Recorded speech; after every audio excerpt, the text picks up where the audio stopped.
How's it going, guys? My name is Zach with The Movie Castle, and today we're going to be talking about Slumber Party Massacre, the reboot from 2021.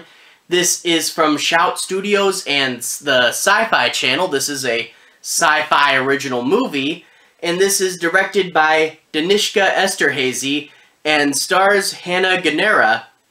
Sorry if I mispronounced any of those names, but yeah, this is the reboot.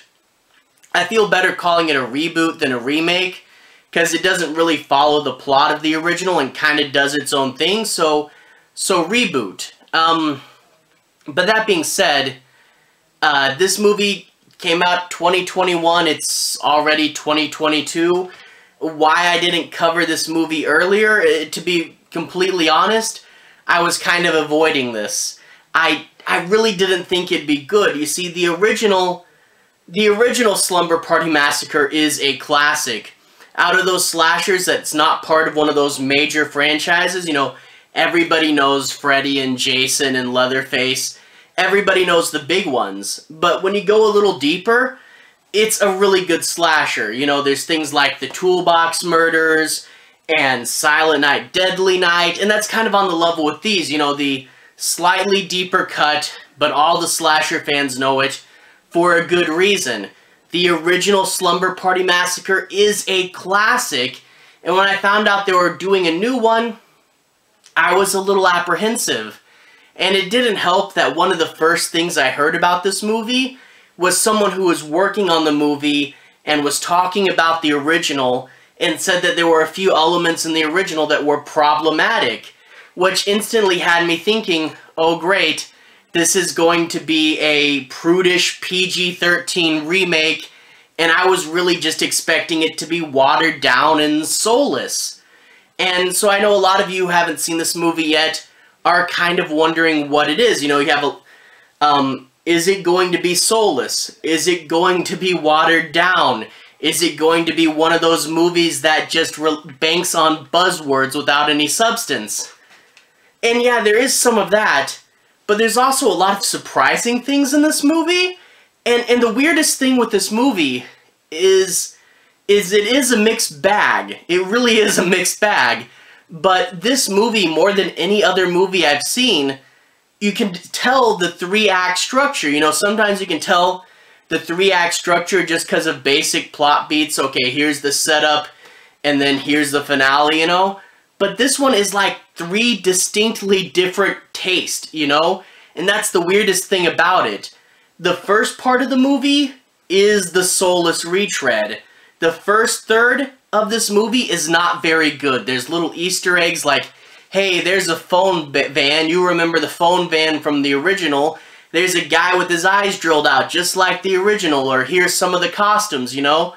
But for the most part, the first third of this movie really does have this tone of like when a commercial parodies a horror movie. Like, you know, that whole, let's hide in the garage full of chainsaws. It really does feel like that. And the first third isn't very good. But the surprising part is the second third. This movie takes an abrupt turn into humor. It is really all of a sudden, you know, and it's kind of, I guess, a twist, a surprise. But it turns into a comedy movie. And about 1/3 of the jokes in here are actually kind of clever. Then there's another third of the jokes that are just downright stupid and amazing. Like, there's some pretty funny stuff, you know, like one of the guys just finds in the closet the guitar from Slumber Party Massacre 2. So, yeah, there is some pretty wacky things in here. And then, yeah, about 1/3 of the jokes don't land at all or just come off as super cringy. So, but that being said, 2/3 landing isn't bad. So yeah, the middle third goes hard into humor, which I didn't expect, and it mostly lands. And then the last third plays it straight again. And that's really weird that they would do soulless, humor, and then back to playing it as a straight modern slasher. That's really weird. Like, there's a few jokes in sections 1 and 3, but for just the middle 30 or so minutes to play it so comedic, and then the rest playing it straight, that's that's really weird, you know? I wish it was funny all the way through, or straight, like serious all the way through. You know, it is kind of weird that it's just that middle part that's funny. And it is, for the most part, pretty funny. It's weird that it's just a random middle bit. But whatever.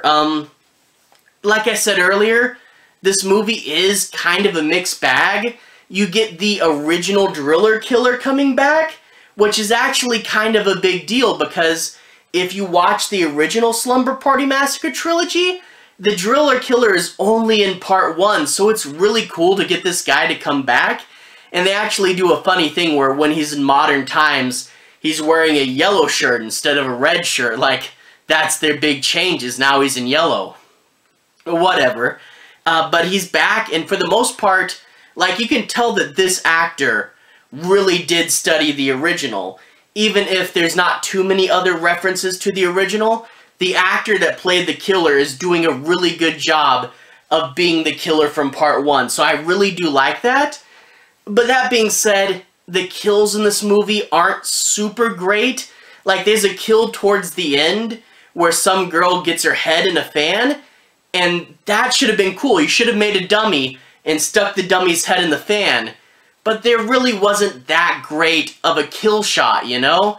And there's another kill, like right in the beginning, where some girl gets a drill through the throat. And it's pretty bad CG. So yeah, the kills in here aren't that great. That being said, though, a lot of the humor from the random middle bit does work. But then also, the themes and the messaging are super spelled out for the audience. And, you know, the first one had a feminist tone to it, and it did have meaning. And, you know, you got the ideas behind it, but here everything is spelled out. They don't trust the audience to figure stuff out on their own, and it's right there in your face. So I didn't like that. So the original killer's back, some of the humor does work, the kills aren't great, and the message is right there in your face. So it is a mixed bag. There's parts of this movie that I really do love, and then there's parts of this movie that I think are pretty bad. So it is weird. This movie's like picking the M&Ms out of your trail mix, you know? So it's okay. I think it's probably better than part 3, because part 3 is just kind of forgettable. It's not near as good as part 1, and also part 2 is just so fun. So it's probably better than 3, but nowhere near the classic, and it really, I just wish they had picked one tone and stayed with it. All that being said, let's go ahead and talk a bit about the plot. I'm not going to do any major spoilers, but I do want to say my piece on a few plot points and make sure you guys have a basic understanding as to what this movie's about. So let's go ahead and dive right in. We open up with the prologue, set in 1993, and we get a cabin by the woods with a bunch of girls having a slumber party. While they're there, the driller killer shows up and picks them all off, except for the final girl, who manages to push him into the lake, because this is set by the lake now, even though that's really more Friday the 13th than Slumber Party Massacre. Whatever. The final girl gets away. Now with this opening sequence, there's oddly a lot going on. You know, one of the girls is cheating with the main girl's boyfriend, and the boyfriend is even like a red herring character. I don't know why there's so much drama in what's essentially just a quick little prologue. But also, other than the main girl, the final girl in this prologue section, she's cool.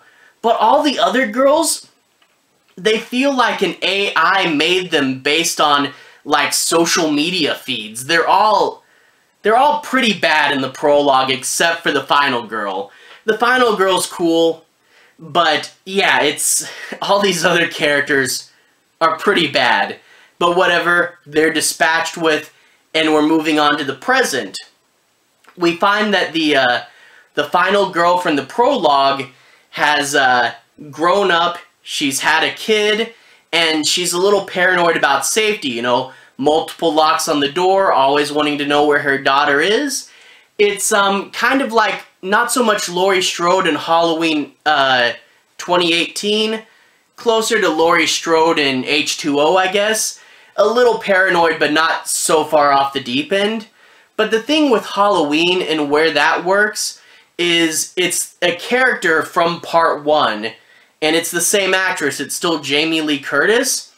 And with this one, I guess because the timing wouldn't work out right, because they do want these girls to be pretty young, it's someone we know from the prologue and not someone we know from one of the past movies. So it's not as strong a pullover, but that being said, the character is still pretty good. It's just, it's not as good as when Halloween did this. But whatever, the mom's cool enough. Anyway, the kids decide they all want to get in a big van and head out to have a slumber party. The mom is super concerned with this, but decides to let them go anyway. The kids go on their slumber party, they're driving along, and they find that one of the girl's younger sisters has snuck into the back of, for you Speed Racer fans, very Spritle and Chimp. But anyway, the girl pops out of the back, they talk about going back and leaving her, but they decide to let her come along. And much like the first Slumber Party Massacre, the younger sister is easily the best character. Really a good foil for the group. You know, the group has a plan, they know what they're doing, and she'll be the outsider like, what's up with you guys? The little sister, in both the original and the reboot, the best character. So anyway, they decide to head back to the cabin, and along the way they stop for gas, and of course their car breaks down. And they tell the person, hey, is there anywhere we can stay? And they lead them to an old, decrepit cabin by the lake. And they really do start to kind of mimic the first one. You know, slumber parties, pillow fights. Very, very much what the first one is trying to do, but not as good, you know? And that's the thing, is this first third, I was watching it, and my thoughts were, well, I expected to hate this movie. It's not terrible, but for this first third, I was thinking it'd be one of those movies that I would totally forget was a thing. You know, I was thinking it'd be forgettable, because that's what the first third is. And then it changes, like right at the act mark. You go into Act 2, the little sister walks off from the cabin and finds this guy that was supposed to come and fix their van, and he's got his eyes drilled out, like the pizza boy from part 1. And she runs back to the cabin screaming that there's a killer. And that's when all the girls reach into their bags, pull out weapons, and it's revealed that because the main girl is the daughter of the one who survived in the first one, and the mom's been like, you know, super paranoid this whole time, the daughter decided, hey, they never found the killer's body, my mom thinks he's still out there, let's go down to the lake and kill them all. You know, so she wants to kill the killer. This was the plan the whole time. And at first, this is kind of a clever concept, you know. It brings in, like, how similar it was to the first one was because these girls were trying to do a reboot. They were trying to be the characters from the beginning. They were doing the same thing right down to getting pizza. And at first, you're like, okay, this is a really clever twist on the idea that they're purposely doing a reboot intentionally. I thought that was kind of clever. That being said, when you think about it for a little bit, this really wasn't the smartest idea, and this was pretty dangerous. And also, they found out the killer was out there because one of the girls let her little sister just wander around in the woods when they knew there was a killer out there. They just let their little sister wander into the woods when the killer's running around. Whatever. It's an interesting concept that maybe isn't the best idea when thinking logically, but it takes it away from the soulless territory, and I really do like that. Now, they were going to just stay in place and get ready for the killer when they remember there's a boys' cabin across the lake. And they realize the boys are in trouble, so they go across the lake to help out the boys' cabin. And that's where we get pretty silly. You know, like I said, there's one of the boys that found the guitar from part 2 there's also two guys that are just named Guy, and they're Guy 1 and Guy 2, which I thought was a pretty good joke. And also they start to tear pillows apart with their bare hands, and you get a really good parody of the first movie, but this time it's guys, and it's all these guys running around without their shirts on, and feathers are falling from the air in slow motion. It's pretty hilarious, I'm not gonna lie. It was really, really funny for this part, and for the most part the jokes do land, and it is kind of a clever reinvention of this thing. But that being said, not all the humor does work there, and a lot of it is pretty on the nose. Like, when the guys find out there's a killer outside, they all rush out to save their best friend, and the girls go, wait a minute, and they talk to the last guy, don't you think you're better than this? Don't you think you know better than to run into the woods where the killer is? And the guy goes, yeah, I know better, but my toxic masculinity won't let me not do this. And that joke was very on the nose, and there are a few jokes like that. And also, with the killer this time around, talking about things being on the nose, he does a good impersonation of the first movie's killer, but here he talks way too much. In the first movie, the killer said one line, don't you know how much love it takes to do a thing like this?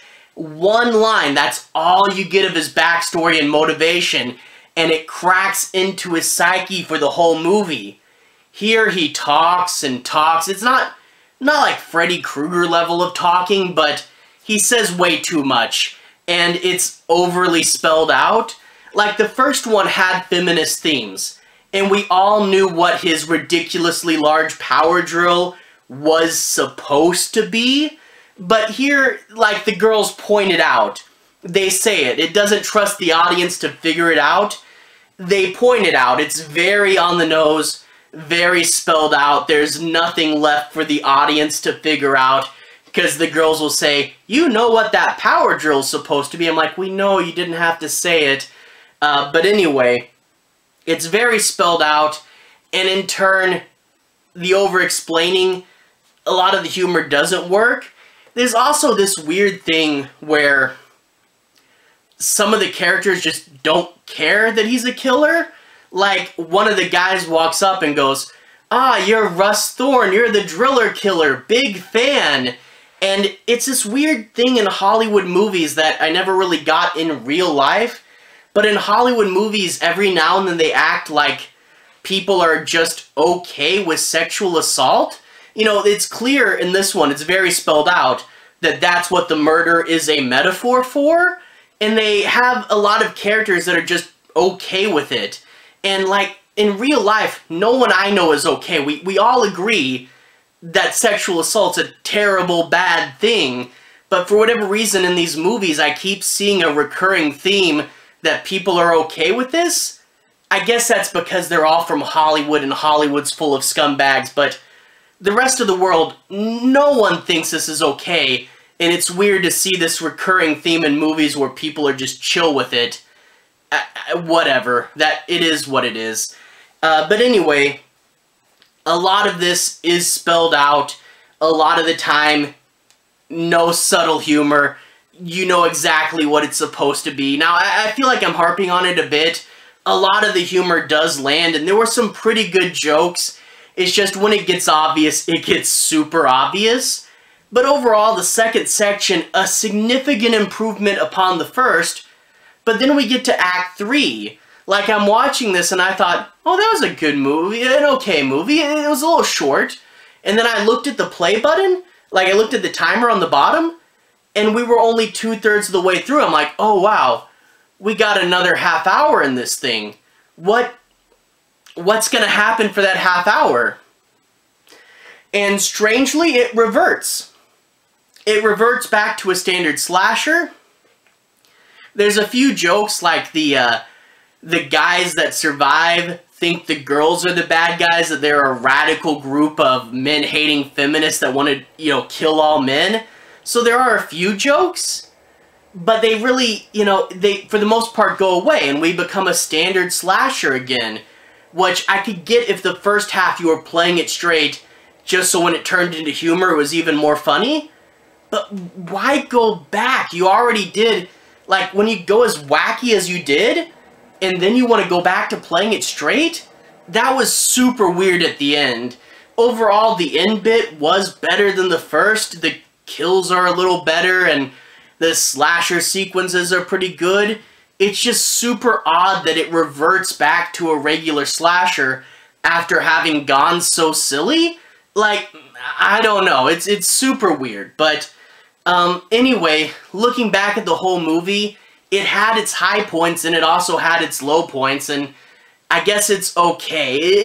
It's such an odd little mixed bag, you know? You would think that either it would be comedic from start to finish, or it'd be a serious slasher from start to finish.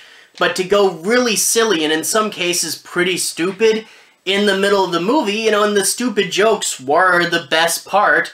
You know, like I said, the message is super on the nose. The kills aren't as good as the original. It is really good to get the killer from the first movie back because, like I said, he wasn't in the sequels. It was a dream recreation of him in Part 2 and then some random guy in Part 3. So it is good to get the actual killer coming back. I thought that was really fun, and when the humor worked, it worked, but when it didn't, and, you know, the message is really on the nose, and yeah, I don't know. See, it really is where I liked some parts in this movie a whole lot, and I really didn't like other parts of this movie. And granted, when I first heard about this, I was expecting something super, super soulless, and I was expecting it to just be here's an IP, crank out a remake, put in some buzzwords to get the attention. You know, I was expecting it to be not that great, and it did have some really fun elements, and then some elements that didn't work. I really wish they had focused on one tone, and, you know, if, man, yeah, it's strange, you know. But that being said, it's not the worst thing ever. I think when ranking the franchise, obviously Part 1 is a classic, and then Part 2 is this beautiful piece of insanity. So those two are still the best. This might be better than Part 3, but, you know, whatever. So it's not as bad as I thought it would be, but it's not a great movie, and it's just really oddly inconsistent, you know? Why is just the middle bit funny? That's really, really weird. Overall, if you haven't seen the first one, go watch the original. I really want to emphasize that. The original is a classic slasher. This one, it's got okay parts. It's fine, it's just not great, you know? So yeah, it's not near as bad as I thought it would be, but go watch the original still. I guess they tried something a little different. Why was it in thirds? I don't know. Anyway, to everyone who's watched so far, thank you for watching. I'm curious what you guys thought of this, because I know some people really love it and some people absolutely hate it. Like I said, I'm kind of in the middle on this one. But anyway, I'd be interested to hear what you think. So, anyway, have a good day. To everyone who's watched so far, thank you. To everyone who's liked and subscribed, thank you. You really are helping the channel out. I'll leave a relevant playlist on the bottom. This should be my Slumber Party Massacre playlist. So if you want to see me talk about the original trilogy, I have a review for every one of those. Anyway, have a good day. I'll see you guys again very, very soon. Slumber Party Massacre playlist on the bottom. Have a good day now.